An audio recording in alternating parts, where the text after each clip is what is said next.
This is a defining moment in the annals of Zionism and the history of the State of Israel.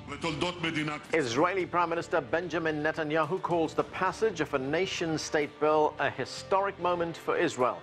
But opponents say the new law falls short on the basic principle of equality. Hello, I'm Anand Naidu, and this is The Heat.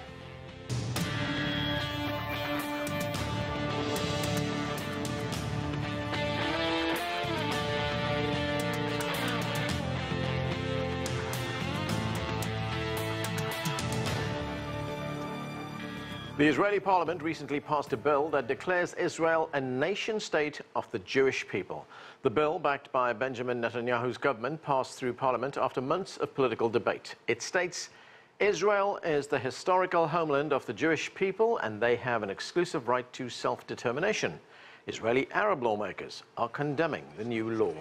We begin our coverage with CGTN's Yael Lavie in Jerusalem. And Yael, what's included in this law and what is the significance for Jewish people and the democratic fabric of Israel? Well, this was a very controversial week when it comes to passing bills, indeed, as you just mentioned. First and foremost, on Sunday, Benjamin Netanyahu indeed touted this law as a defining moment after it passed with a comfortable 62-55 in Israel's parliament. Right behind me, by the way, in the right-wing coalition that now is leading the country, Benjamin Netanyahu was the victorious man of the moment. The law itself has become one of Israel's 11 basic laws. It's very important to note that Israel itself does not have a constitution and that upon its inception in 1948, the state was not separated from religion, which made this week possible, actually. Now let's talk about this law. Some of the controversial points in the law are as follows.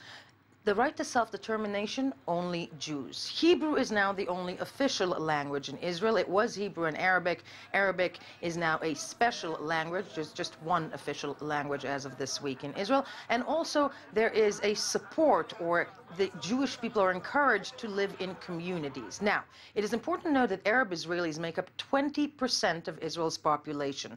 These are not to be confused, of course, with the Palestinians who live in the occupied territories. They have no rights.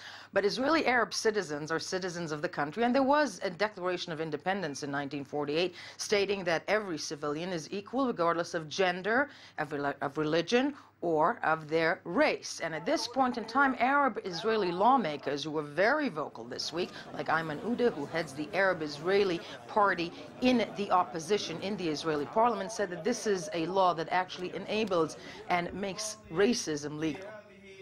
Yael, there's been a lot of criticism, of course, from Israeli Arabs. What are you hearing? What are they saying? And can they actually challenge this law? Well, the Israeli Arabs, as mentioned, 20% of the Israeli population are Israeli Arabs. Not many of them serve or are allowed to serve in the military. But, for example, the Druze are Israeli Arabs who serve in the military. They today, by the way, are very upset, saying that this law this week downgraded them in spite of the fact that they serve and do things for this country that every citizen does. Now, Arab Israeli citizens, it's important to know, have already felt like second-class citizens. And what this law does, and although it has several elements in it that have always been within the legal foundation of those 11 basic laws in Israel, it does put Judaism, obviously, it does put the religion ahead, and only Jews are allowed or have the right to do certain things. In many ways, it's the Arab Israeli community said that it is offended, and it also states that being a second-class citizen leads Israel one step further to a downgraded democracy. Thanks, Yael. That's CGTN's Yael Lavie reporting from Jerusalem.